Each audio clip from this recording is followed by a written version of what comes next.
He was strong in the gym, but powerless in bed. Richard could still lift 40-pound bags of mulch without breaking a sweat. At 71, he prided himself on staying in shape. He walked every morning, played golf on weekends, even did light weights in the garage twice a week. Neighbors called him Iron Grandpa. But behind closed doors, Richard felt weak, not in his arms, not in his back, in his body's response, in his confidence, in his presence. It's like the engine turns on, he told me, but there's no gas in the tank. And the more he tried to will his way through it, the more disconnected he felt from his partner and from himself, until he discovered something strange. His body wasn't broken, it was misaligned.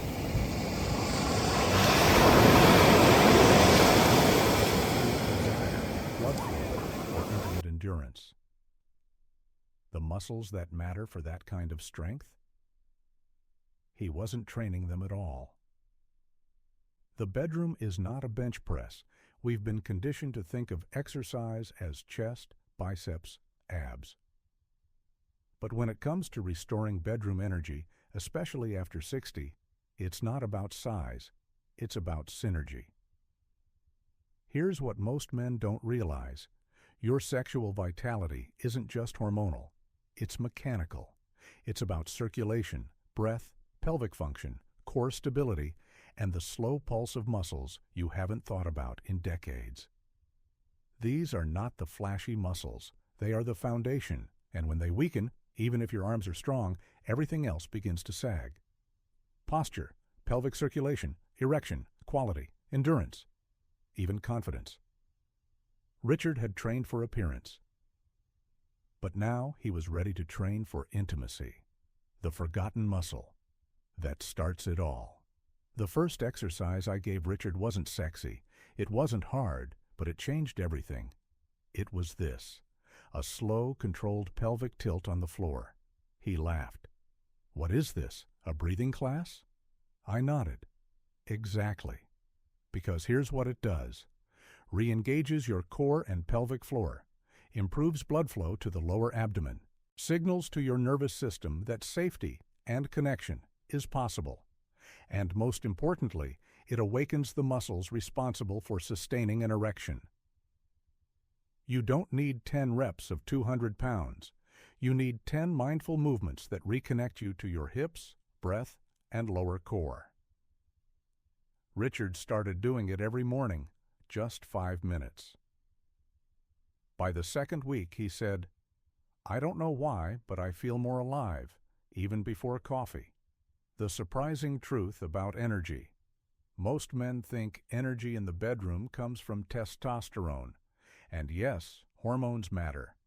But energy, the kind you feel in your chest, your hips, your fingertips, comes from something deeper. It comes from blood flow, from muscular stability, from breath, and most importantly, from trust in your own body. The right exercises don't just pump you up, they remind your nervous system that you're capable. Grounded, responsive. That's when arousal becomes natural again, not forced. And for Richard, that changed everything. What's next? I'm going to show you the 5 specific exercises I give to my patients over 60, the ones who don't want to perform like they're 30 again. They want to feel alive in the body they have now. But before we continue, ask yourself this.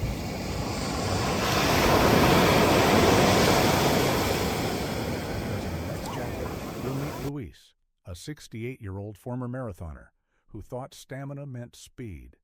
What he learned instead slowed him down and brought him closer than he'd felt in years. Sometimes real endurance has nothing to do with running. He trained for marathons, but he couldn't last in bed. Luis had medals hanging in his study: Boston, Dutch, Chicago, Berlin. He was proud of them, and rightly so. At 68, his discipline was legendary. Morning runs at sunrise, precision meals, resting pulse of 54. He didn't smoke, barely drank, and still kept a log of his miles per week. But when it came to intimacy, Something was off. "I can run 10 miles," he said, "but 5 minutes into being close with my wife, I'm breathless, disconnected. I lose the thread." He wasn't talking about performance. He meant presence, that rare, sacred state of being with someone, not just beside them. Luis could endure pain, but he had forgotten how to stay. Stamina versus stillness. Here's what I told him. Endurance in the bedroom doesn't come from miles on the road. It comes from muscles you can't see, and breath you never rush. Luis had trained his body to move through discomfort, to push, to override. But intimacy doesn't want that. It wants you to remain, to feel, to pause when something is tender, to adjust, not escape. So I gave him exercise number 2, box breathing plus seated hip engagement. It's simple and disarming. Sit upright in a chair. Inhale for 4 seconds while gently flexing your inner thighs and lower glutes. Hold for 4. Exhale for 4 while releasing. Hold for 4. Repeat 8 to 10 rounds. It sounds like nothing. But in practice, it awakens your parasympathetic nervous system, the one that says, "I'm safe, I can open, I can feel." And it reconnects your breath to your hips. That's where intimacy lives, not in muscle. In rhythm. Why so many strong men feel weak? In bed, Luis isn't rare. In fact, he's a perfect mirror for what happens to many high-achieving, physically fit men after 60. They have cardiovascular stamina. But pelvic fatigue, they have muscle. But not the kind that holds an erection gently, or supports slow, present movement with a partner. They know how to move, but not how to rest within movement. So they burn out, not because they're weak, but because they're misaligned. And that's what these exercises begin to fix. What happened to Luis 2 weeks in, Luis didn't notice anything dramatic. Then one morning, something shifted. He described it beautifully. Ready, like my body was listening again. That's the real win. When you don't chase arousal, it returns. When you soften, the body responds with power. And when you breathe into your hips, your partner feels it too. That night, he and his wife made love. Slowly. No pressure. No stopwatch. Just return. Where we go next, we've now seen how pelvic activation and breath awareness can rekindle energy. But there's another exercise, perhaps the most humbling, that begins not in strength, but in posture.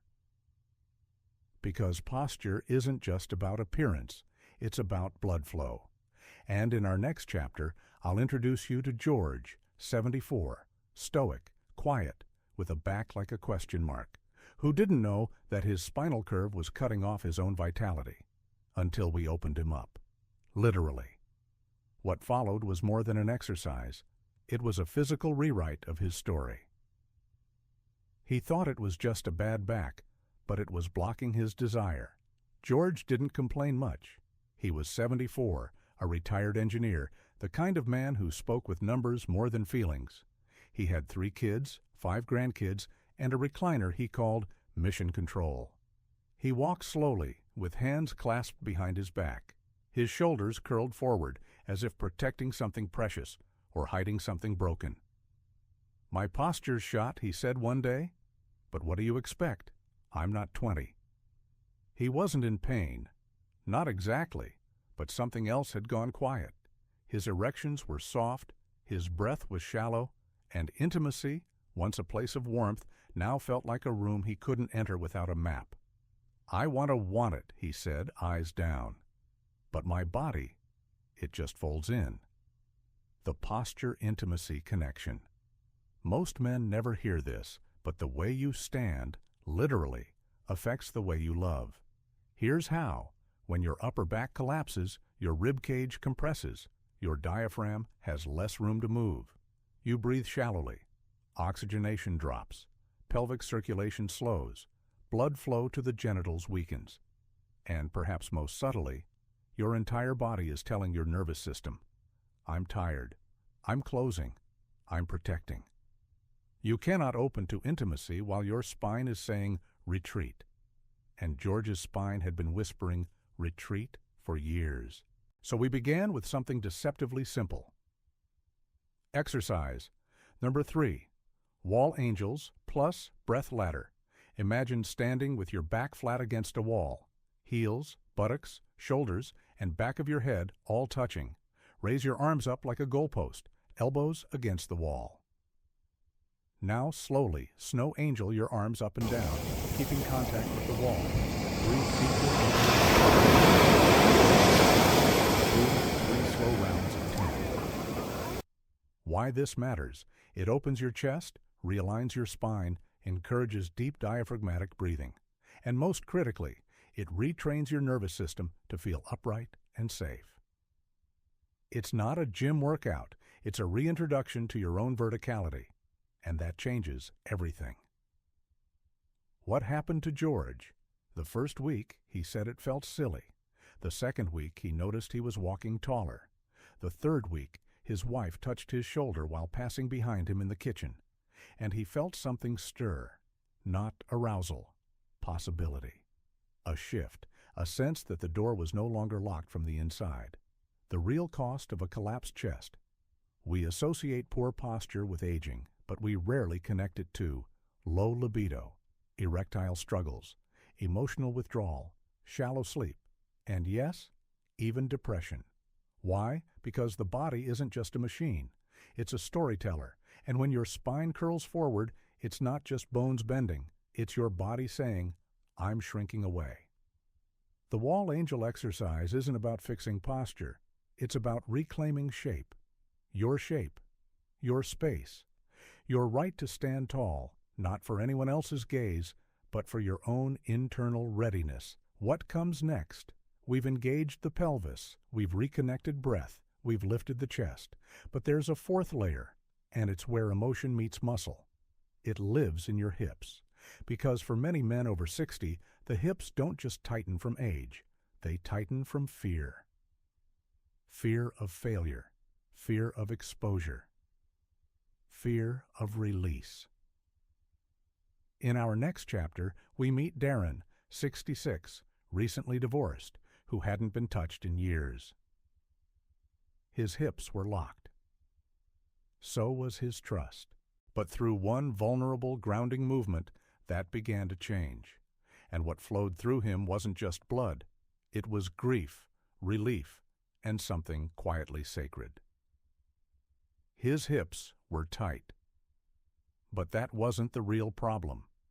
Darren sat across from me, legs crossed tightly, hands folded as if bracing for impact. He was 66, recently divorced after a 38-year marriage. His voice was even, his words measured, but his body? It was clenched like a bridge locked in place, holding back a flood. I just don't feel, he said. Not desire, not sadness, nothing. He hadn't been with anyone since the divorce, not out of choice, out of numbness. And as he described the slow unraveling of his marriage, the silence, the distance, the final night when she packed a single bag and said, I need to feel alive again, I noticed something. His hands dug into his thighs, and his hips held their breath. The emotional weight of the pelvis. You might not believe this at first. Most men don't, but the hips are emotional tissue. They don't just hold your torso upright. They hold your past, repressed grief, unspoken longing, fear of rejection, even childhood wounds of touch or shame. When we say he carries it in his hips, we don't mean it poetically, we mean it literally, because the same muscles that allow you to thrust, to move, to open, are the ones that guard you when trust is broken, and Darren's hips had been guarding him for years. Exercise number 4, supported, hip opener. Plus emotional cueing. This wasn't just a stretch, it was an invitation. Here's what I gave Darren. Lay on your back, bend your knees and let them fall outward, soles of feet together, like a reclined butterfly pose. Place cushions under each thigh for support. Breathe deeply. As you inhale, whisper internally, "I'm safe to release." As you exhale, "It's okay to feel." Stay for 5 minutes, then roll to your side, slowly, and rest. No music, no force, just stillness. Why it works. It opens the inner thighs and groin, stimulating pelvic blood flow. It softens the iliopsoas, a muscle deeply tied to trauma and contraction. It combines physical release with neural permission. And for many men, it's the first time they cry in years. What happened to Darren? The first session, he did nothing. He lay on the floor, stared at the ceiling, and got up. "It's too quiet," he said. The second time, he stayed the full 5 minutes. Still. But this time, he didn't clench. The third time, he wept. Not loudly, not dramatically, just slow tears from the corners of his eyes. He didn't call it sadness. He called it an exhale I've waited years for. That night, he dreamed of her, not as an absence, but as a memory. Not bitter, just real. And the next morning, he woke up hard, not from fantasy, from freedom. The hidden power of letting go. Most men are told, train your muscles, fix your hormones, take a pill. Few are told, relax your grip. Because the masculine body, especially after decades of tension, holding, performing, often forgets that it's allowed to soften. But here's the paradox. In that softness lies your strength. When you stop guarding, blood flows, breath deepens, desire returns, and presence becomes possible again. One more layer. Now that we've reawakened the pelvis, opened the hips, lifted the posture, and reclaimed breath, there's one more muscle. But it is the core mechanism that determines whether an erection lasts or fades. It's also the group that's most ignored, even in fit, healthy men. And in our next chapter, we meet Sam, 70, active, optimistic, and surprised to learn that one tiny exercise brought back the most vitality he'd felt in years. It wasn't about size, it was about control. The strongest part of his body was the weakest, where it counted. Sam was 70 and proud of his health. He swam 3 days a week, did light weights, ate clean, slept well. Not bad for a guy who used to live on gas station burritos, he'd laugh. He had a warm smile, a second marriage that felt more like a first, and a deep gratitude for every morning he woke up pain-free. But intimacy? That was where the cracks showed. "I get there," he said, "but I can't stay." He meant erections. He could get hard, but not stay hard, not consistently, not when it mattered. It's like my body starts the song, but forgets the lyrics halfway through.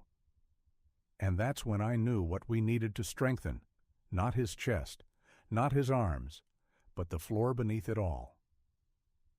The forgotten foundation, pelvic floor muscles. Most men only hear about the pelvic floor when they're told to do Kegels, and most of them ignore it because it sounds unmanly, irrelevant, or just plain boring. But here's the truth. Your pelvic floor is the root of erection stability. It supports blood retention in the penis, ejaculatory control, orgasm intensity, lower back and core integration, posture and bladder function. Without it, you might get aroused, but you won't sustain. You might feel desire, but lack drive. And most men over 60, even active ones, have weak pelvic floors without realizing it, because it's not about effort, it's about isolation. And that's what I taught Sam. Exercise number 5, the seated pulse. Here's how it goes. Sit upright on a firm chair, barefoot if possible. Imagine the area between your testicles and anus, your perineum. Inhale deeply. As you exhale, gently contract that area. Don't clench your glutes. Don't squeeze your abs. Just lift, subtly, like you're pulling up the base of your spine. Hold for 2 seconds. Release on the next inhale. Repeat for 10 slow reps. Then rest. This is a pelvic pulse, not a squeeze, not a strain. a conversation with the root of your body, and over time, it builds strength that no pill can fake. What Sam discovered, the first few days, he felt nothing. "It's like I'm trying to flex something I can't even feel," he said. But then, I woke up in the middle of the night, not to pee, just aroused. It had been months since that happened, and what changed? He wasn't forcing his body anymore. He was listening to it.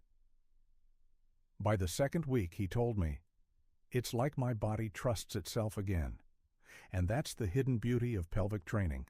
It doesn't just give you control, it gives you confidence, not rooted in dominance, but in awareness. What most men miss, the problem isn't that men over 60 lose erections. It's that they stop building the muscles that hold them. And no, you don't need 100 reps a day. You need intentional connection, 3 to 5 minutes daily, in silence, with breath, with presence. Because when that foundation returns, the rest of your body rises to meet it. A final element awaits. We've explored 5 exercises now: pelvic tilts, breath engagement, postural rebalancing, hip release, pelvic floor strength. But there's one more chapter before we conclude, not a new exercise. A reunion. In the next part, we'll meet Harold, 76, who did all the movements, ate well, and still felt disconnected. Why? Because he hadn't brought his partner into the process. And what followed, when he finally did, became the most intimate, healing, and surprising experience of his later life. Because sometimes energy returns not through effort, but through shared movement. He did everything right. But something was still missing. Harold had followed the plan. Pelvic tilts, hip openers, breath work, posture resets, Kegels. He was 76 and disciplined, a retired Air Force mechanic who used to fix problems before they became failures. And in some ways, it worked. His energy was up, his body more responsive. He could feel blood moving where it hadn't in years. But still, something wasn't clicking. "My body's ready," he said. "But my wife, she feels far away." It wasn't distance in miles. It was something harder. Quiet disconnection. They had shared a bed for 52 years, raised children, lost a grandson, buried parents. And somewhere between grief and routine, the door between them had grown thin, but shut. He was doing everything alone, and so was she. The silent distance between partners. Here's the part most men skip. Intimacy doesn't live in the pelvis. It lives in the space between two bodies. And no matter how strong your core or how balanced your breath, if your partner isn't in rhythm with you, the dance doesn't begin. Harold had trained his body, but he hadn't invited his wife to train with him. And so I offered him something.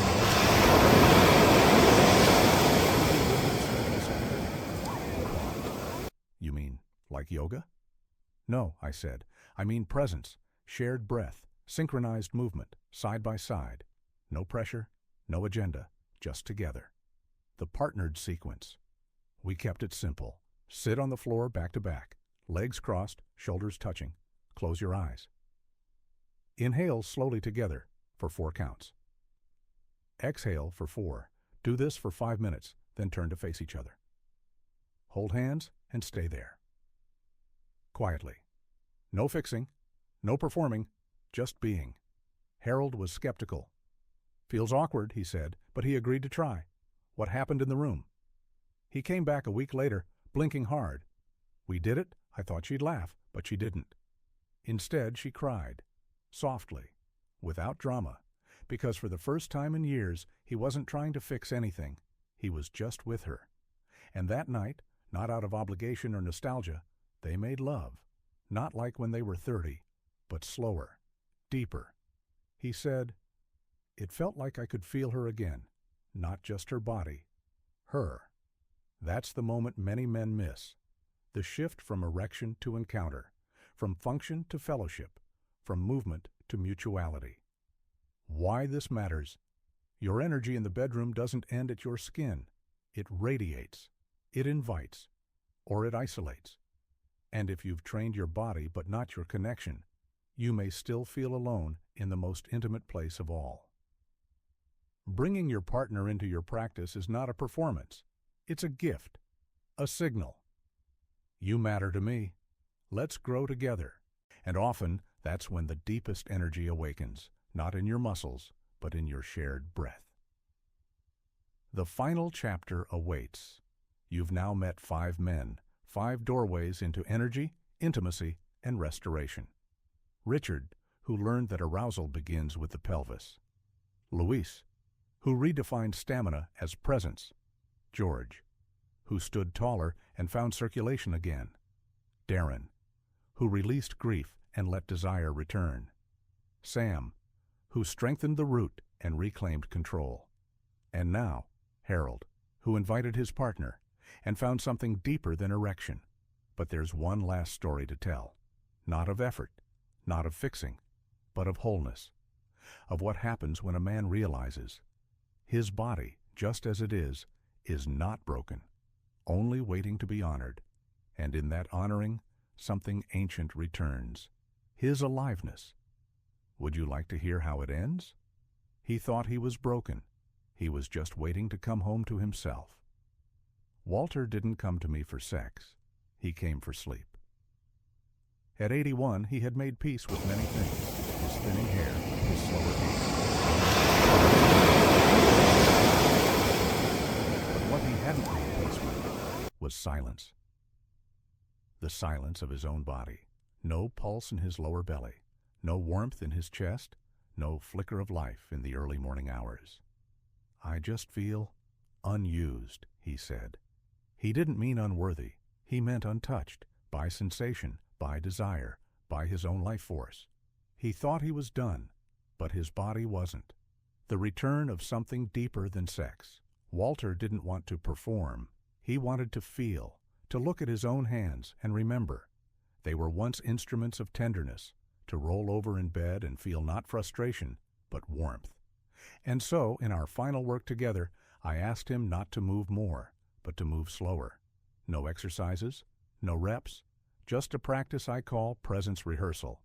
Here's how it works. Lay in bed on your back. Eyes closed. Place one hand on your chest, one on your lower abdomen. Breathe in slowly. Feel both hands rise. Exhale even slower. Feel both hands fall. Whisper, internally, this phrase, I am still here. Do this for 5 minutes before sleep. That's it. And on night 3, something unexpected happened. He woke at 4 a.m., not startled, but calm. His hand drifted to his belly, and he felt heat. Then fullness. Then, without intention, without pressure, arousal, not urgent, not for anyone else, just his. The real meaning of bedroom energy, it's not about getting it up. It's not about being who you were at 30. It's not even about satisfying anyone else. It's about returning to yourself, to sensation, to softness, to breath. When Walter told me what happened that night, he didn't grin. He didn't gloat. He placed his hand on his heart and said, I thought it was over, but it turns out I just hadn't listened in a while. That's the essence. Not fixing. Listening. So, what did we learn? We began with movement. Yes, with 5 powerful targeted exercises. Pelvic tilts to reawaken blood flow, box breathing to steady the nervous system, wall angels to open posture and lungs, supported hip openers to release fear and memory, pelvic pulses to restore strength and control. But along the way, we met something else. The grief that locks the hips, the myths that pressure performance, the need for partnered presence, and the quiet truth. You are still here. Your body may have changed, but your capacity for intimacy, for closeness, for warmth, for desire is not gone. It is quieter, slower, but still alive. And if you need it, closing word from me. If you've stayed with this story, thank you, not just for your time, but for your heart. This series wasn't about techniques, it was about truth. And the truth is, you are not broken, you are not too old, you are not invisible, you are stronger with time. If this spoke to you, I hope you'll like, comment, and subscribe. Not because it helps the algorithm, but because it tells me you're still listening, still reaching, still alive. And that matters. With deep respect, Dr.